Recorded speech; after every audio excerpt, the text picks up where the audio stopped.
No, don't read from what your guy behind you is shoveling talking points to you now. I don't want your talking points. I've read your policies.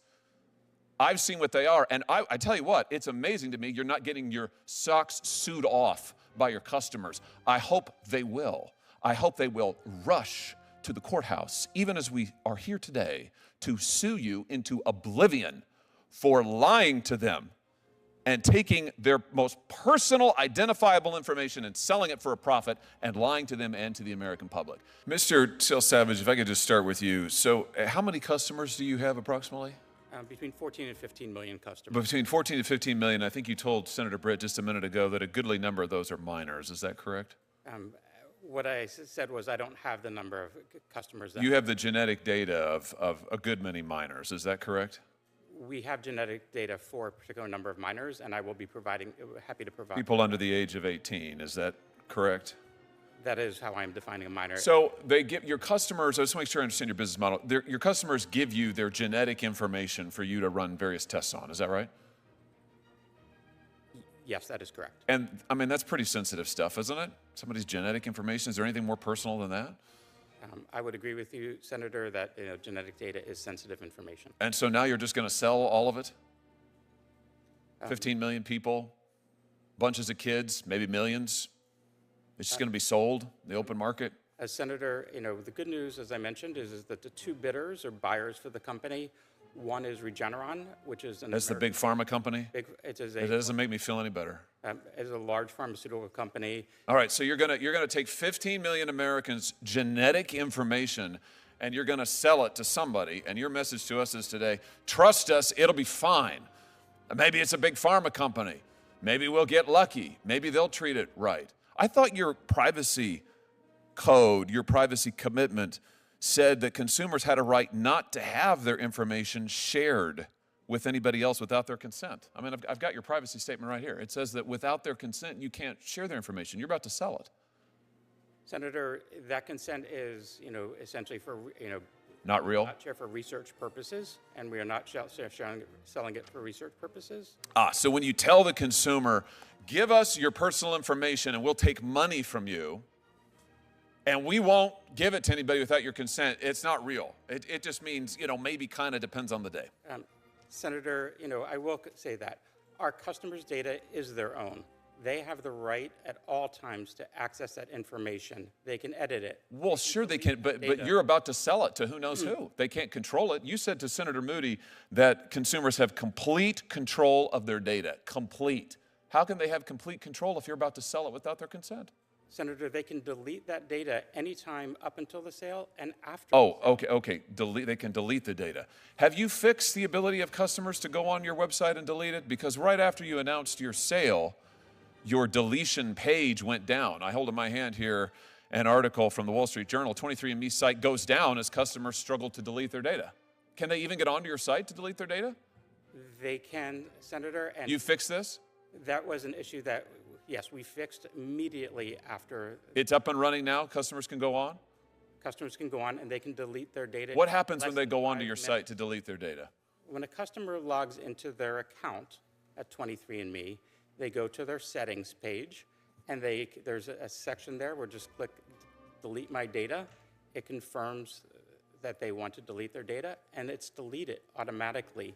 Is that true? Let's take a look. Okay. When they go onto your page, they get an opportunity. It says permanently delete the data. So they click the button that says permanently delete the data, and then they get a notification that says your account is no longer accessible. How do they know if they can't access their account anymore? How do they know their data's been deleted? Because we send them a notification that their information has been deleted. You send it once, and how long does that take? Our policies state that, we will delete their data within 30 days, and in most cases, it is automatic and happens much quickly. And when you delete it, it's deleted. It's gone forever. All the genetic data is deleted forever, and yes. Really? Because that's not what your privacy statement says in the fine print. Let's read it.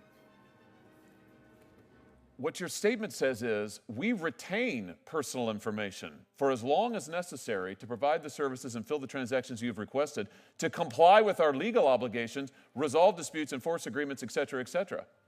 And then it goes on, 23andMe and or our contracted genotyping laboratory will retain your genetic information even if you choose to delete your account. Senator, 23andMe, it does not retain any genetic information regarding the consumer once they delete their account. We do. It says right here that you will retain genetic information, including date of birth and sex, even if you choose to delete your account. This is your privacy policy. I'm just quoting from it. Senator, to the best of my knowledge, we do not maintain any genetic information. It says even if you choose to delete your account, we will retain your genetic information, date of birth and sex, even if you choose to delete your account. There is some information that we do retain, such as, but not related to the genetic information. Right. But that, such as name, email address, and other. So even if you delete the account, you retain their name, you retain their email address, you retain their date of birth, you retain their sex, and you retain their genetic information, even if they choose to delete your account. So in other words, don't talk to your suit behind you, talk to me. He's not testifying, you are. You do not allow consumers actually to delete permanently their data. And when you said a minute ago to Senator Moody, at all times consumers have complete control of their data, that's just not true, is it? By the terms of your own agreement, that just is not true. Senator, with all due respect, all of the genetic data is deleted. We are only making... With all due respect, what you are telling me is in direct contravention to what your own policy states, even if you choose to delete your account. In fact, what you do is you allow your consumers to delete their account settings, but their data isn't deleted. You still have it. The laboratory still has it. You have their name. You have their date of birth. You have their sex. And now you're going to sell it. Here's my point. It's a pattern. Your consumers actually aren't in control of anything. You are. You control their data. You control their genetic information. Now you're about to sell it. You promise them, we won't ever sell it without your consent, but you're doing it. You promise them we'll allow you to delete it, but you don't. In fact, you've lied to them. Have you not? Senator, we have not. I assure you that we are deleting all of our customers who have requested. No, you're not. You're not, because your policies say they're not, and you're not deleting it because if you were, your company wouldn't be worth $300 million. No, don't read from what your guy behind you is shoveling talking points to you now. I don't want your talking points. I've read your policies. I've seen what they are, and I tell you what, it's amazing to me you're not getting your socks sewed off by your customers. I hope they will. I hope they will rush to the courthouse, even as we are here today, to sue you into oblivion for lying to them and taking their most personal, identifiable information and selling it for a profit and lying to them and to the American public. Quite frankly, Mr. Salsavage, what you're doing here has all kinds of implications, national security implications, all of it, but nothing is worse than taking the personal, identifiable information of American consumers and keeping it and lying to them about it while you make a huge profit off of it. It's unbelievable to me. It's absolutely unbelievable. This concludes our hearing. I want to thank each of the witnesses for taking the time to share your experience, your expertise, and your perspectives. Written questions can be submitted for the record until Wednesday, June 18th at 5 p.m. I'll ask the witnesses to answer and return questions to the committee within 2 weeks. The hearing's adjourned.